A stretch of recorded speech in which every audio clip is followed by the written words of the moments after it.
नमस्कार, मी केतन राम भगत, महाविकास आघाडीकडून प्रभाग क्रमांक 14 मधून मधून निवडणुकीला सामोरे जात आहे. तसंच माझे 3 इतर साथीदार आहेत, मनीषा म्हात्रे, आर्या जाधव आणि लतीफबाई शेख.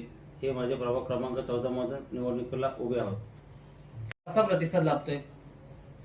प्रचाराला जात असताना मी माझ्या प्रभागामध्ये प्रत्येक वार्डात माझ्या जे सेक्टरमध्ये मी जातोय तिथे मी प्रत्येकाच्या घरोघरी जाऊन मी प्रचार करत आहोत. प्रचार करत असताना मला इतका उत्स्फूर्त प्रतिसाद त्यांच्याकडून मिळत आहे की लोक अक्षरशः आम्हाला घरात बोलून आमचं औक्षणही करत आहेत आणि मला हात जोडून अशी विनंती करते की तुम्ही आमचा विकास करा, विकास तुम्ही घडवणार आहेत. आम्हाला हे बीजेपी पार्टी ही नकोय, आम्ही अक्षरशः यांना कंटाळलोय, असं आम्हाला वारंवार जिथे जातो तिथे आम्हाला हेच ऐकायला मिळत आहे. हा प्रतिसाद आम्हाला इतका उत्स्फूर्त प्रमाणात आम्हाला मिळत आहे, त्यामुळे आम्हाला कळतोय की आमचा विजय हा निश्चितच आहे. आम्ही जनतेत जाऊन घरोघरी जाऊन हा यांचा आशीर्वाद आम्ही घेतलेला आहे, त्यामुळे आम्हाला वाटतोय की आमचा विजय निश्चित आहे. आपण नागरिकांच्या कोणत्या समस्यावर उपाययोजना करणार आहात? नक्कीच माझ्या गावात मी बघत आहोत ना, मी प्रचार करत असताना इतरही बघत आहोत. माझ्या गावात मी जर बघितला तर माझ्या प्रभागामध्ये तसा हा विकास कोणता झालेलाच नाहीये.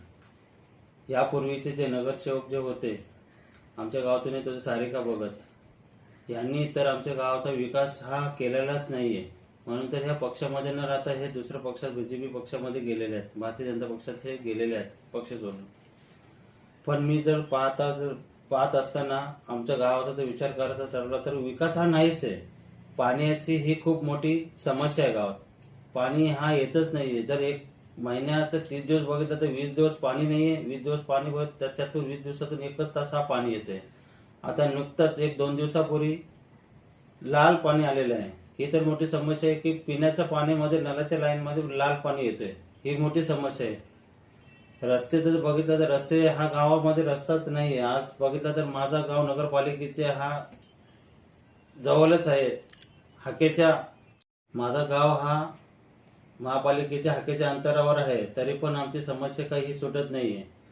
रस्ता आहे, रस्ते खड्डे आहेत, नाले आहेत, गटारे आहेत, गटारे फुटलेले आहेत, सांडपाणी हा रस्त्यावर येते. ही समस्या अजून काय आमची सुटत नाही. इतके वर्ष झाली महापालिका आहेत, पहिले नगरपालिका होते, नगरपालिकांनी ही विकास म्हणजे हा केलाच नाहीये, झालाच नाहीये. यापूर्वी नगरसेवक होऊन गेलेले आहेत. आता ही जेव्हा 2016 शौचालयाची समस्या आहे. शौचालय आहे पण शौचालयात पाणी नाहीये. आज गावामध्ये माझी लोकसंख्या पाहता घरोघरी बाथरूम तर आहेतच, पण ते भाडोत्री वर्ग आहे, त्यांना शौचालयासाठी बाहेर जावं लागते. तर शौचालय आहेत पण त्याच्यात पाणी नाहीये. ही एक मोठी गंभीर समस्या आहे. त्याच्यामधून पसरणारी दुर्गंधी हा खूप मोठ्या प्रमाणात हा माझ्या विभागामध्ये हा प्रॉब्लेम आहे. तर हा सोडवण्याचा काम मी प्रत्यक्षात या माझ्या प्रभागामध्ये करणार आहे. माझ्या प्रतिस्पर्धी असणाऱ्या उमेदवाराचा स्वतःवर विश्वास नाहीये. निवडून येण्याची क्षमता त्याच्यामध्ये नाहीये. तो दुसऱ्याच्या जीवावर निवडून येते असं सांगत असेल तर तो विकास काम कसे करेल? तो जो आता हा निवडणुकीला उभा आहे तो आमदाराच्या जीवावर उभा आहे. आमदारांनी त्याला दिलेली संधी आहे. एखाद्याचा त्याग करून कोणी कोणाचा बली घेतलाय आणि कोणाचा बली गेलाय, कोणाचे मुलं गेलाय हे जग जाहीर आहे. लोकांना समजतंय. एक पक्का राजकारणी व्यक्ती ज्याचा राजकारणाशी वारसा हक्क म्हणून पनवेल या तालुक्यामध्ये त्याचं नाव आहे, त्याचं नाव सर्वांना माहीत असताना जर हा स्वतः आमदाराच्या जीवावर सीट मागत असेल, उमेदवारी मागत असेल आणि तो संधी घेत असेल तर हे चुकीचं आहे. कारण याला विकास कामाचं धोरण याच्याकडे कोणतंही नाहीये. तर ते निवडून येण्याची क्षमता त्याच्यामध्ये नाहीये, म्हणून तो असं बोलतोय लोकांच्या पुढे का सारिका भगत आणि इक्बाल काजी यांच्या जीवावर आमचे 4 उमेदवार येणार आहेत.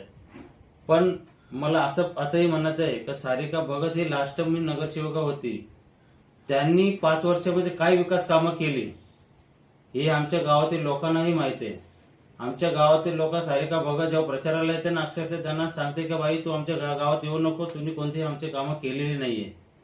म्हणजे जर सारिका भगतच्या जीवावर जर हा बोलत असेल की निवडून येणार आहेत, तर ती स्वतः आमच्या गावातून तिला कोणी विचारत नाही, ती निवडून येण्याची क्षमता तिच्यामध्ये पण नाहीये, तिला कोण निवडून देणारही नाहीये.